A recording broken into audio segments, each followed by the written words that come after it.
the wind howled over the wide, golden plains of Texas, carrying dust, memories, and the scent of rain. Somewhere between the horizon and the heartache, a giant cowboy rode his chestnut stallion slow and heavy. His hat tilted low, his eyes hidden beneath the brim. His name was Clint Walker, a man as tall as a barn and twice as silent. Known across counties for his hands that built fences by day and buried dreams by night. He was the kind of man who didn't talk about the past because it still talked to him every night in his sleep. Folks in Willow Creek whispered stories about him. Some said he'd once been a sheriff. Others that he'd lost a family in a storm out by the canyon. The truth didn't matter anymore. The man himself was a storm, walking. The sun sank low as he guided his horse toward the town's edge, where laughter echoed faintly from the old diner, the only place that still had light after dark. He tied his horse to the post, wiped the dust off his boots, and stepped inside. The bell over the door jingled, and the smell of coffee wrapped around him like a memory. Behind the counter stood a woman, young, strong, eyes tired but kind. Her name tag said Lena. She glanced up, smiled the way only tired people do, polite but distant. "Evenin', stranger. Coffee?" she asked. Clint nodded, saying little, and found a seat by the window. As she poured the steaming black brew, a little girl ran out from behind the counter, holding a worn-out stuffed bunny. Her hair messy but her smile bright enough to light up the whole diner. "Mama, can I show him my drawing?" she asked, her voice soft but brave. Lena sighed gently. "Darlin', let the man drink his coffee first." The girl pouted, then turned her big blue eyes on Clint. "You look like a cowboy," she said boldly. Clint gave a faint grin. "That's 'cause I am one." She tilted her head curiously, her little fingers clutching the bunny tighter. "Do cowboys live alone?" The question cut deeper than she could have known. Clint looked out the window, watching the sunset die behind the mountains. "Most times," he muttered. But the girl didn't stop. She climbed into the seat across from him, her little legs swinging. "That's sad," she said. "You shouldn't be alone." "My mama's alone too." Lena rushed over, embarrassed. "Molly, don't bother the men," she whispered, pulling her daughter close. But Molly wriggled free and looked Clint dead in the eye. "You need a wife," she said simply. "And I need a dad." The whole diner went quiet. Clint froze, his rough hands still wrapped around the coffee cup. He'd faced bandits, storms, and death itself, but no one had ever hit him that hard in the chest. Lena gasped, "Molly." But the little girl's innocence was louder than her mother's scolding. "It's true," Molly continued, her voice trembling but sure. "You look lonely. Mama cries sometimes when she thinks I'm asleep. You could make her smile." The room felt smaller, the air heavier. Clint stood slowly, towering over the small booth, his shadow stretching across the floor like a giant from another world. For a long, quiet moment, he didn't say a word. Then he tipped his hat to the girl and turned toward the door. The bell jingled again, and the wind swallowed him up as he walked into the night. Outside, under a blanket of stars, Clint leaned against his horse, staring at the open road. Her words echoed in his mind like a song he didn't want to hear. "You need a wife, and I need a dad."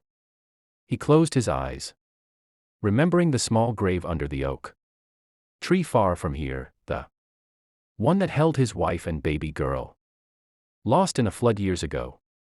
Since that day, he'd sworn off towns, people, and anything that looked like hope. But something about that little girl's eyes burned through his armor. The same blue, the same spark, just like his daughter.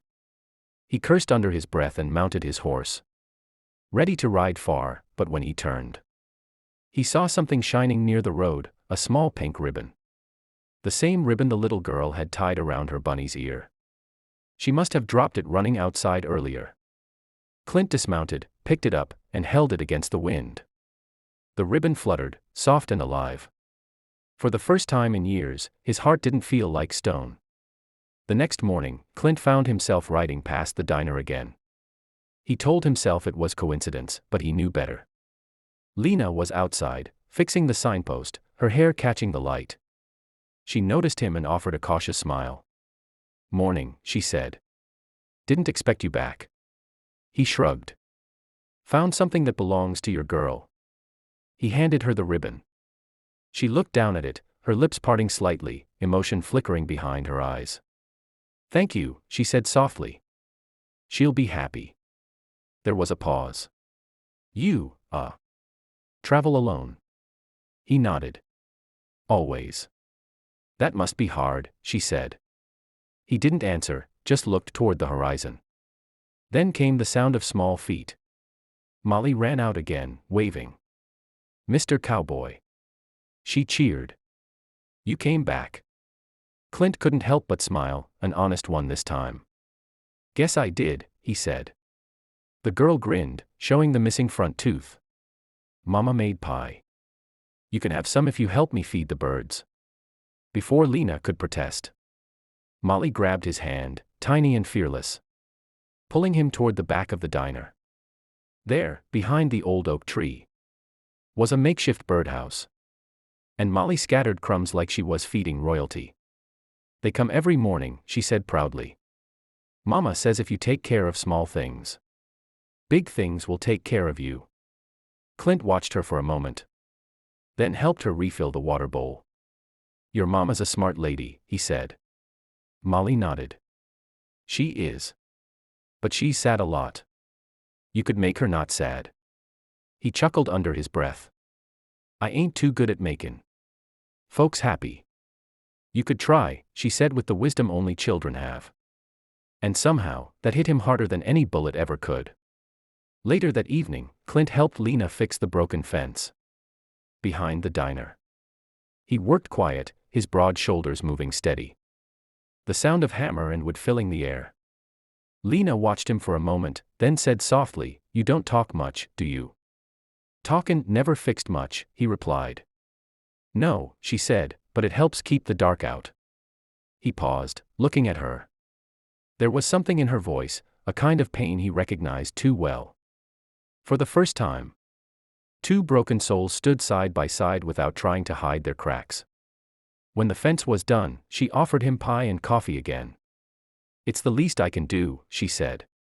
He nodded, and they sat on the porch while Molly played nearby, humming. The sun dipped low again, painting the world in gold. Lena looked at him and whispered, "She really took to you fast. She hasn't talked about her father since he left." Clint's jaw tightened. "You don't owe me your story," he said quietly. She smiled sadly. "Maybe not. But it feels better when someone listens." They sat in silence as the night fell, and the stars came out one by one. Molly ran up, holding her bunny, and curled up beside her mother. "Mama, can Mr. Cowboy stay for dinner tomorrow too?" she asked sleepily. Lena hesitated, glancing at Clint. He looked down at the girl, her innocent face resting against her mother's arm. Something warm stirred in his chest, a feeling he thought he'd buried long ago. "Maybe," he said softly, "if your mama says it's all right." Lena smiled faintly, her eyes glimmering in the starlight. "I think she might." As the crickets sang and the fireflies danced, Clint looked at the little girl, then at the woman beside her. And for the first time in years, he didn't feel like a ghost. He felt home. The wind carried the sound of laughter, the kind that heals. And though he didn't know it yet, that night was the start of something bigger than any storm he'd ever faced. He looked up at the stars, whispering to himself, "Maybe God ain't done with me after all." And somewhere deep inside, a voice as gentle as that little girl's whispered back, "Turn around, cowboy. The past can rest now."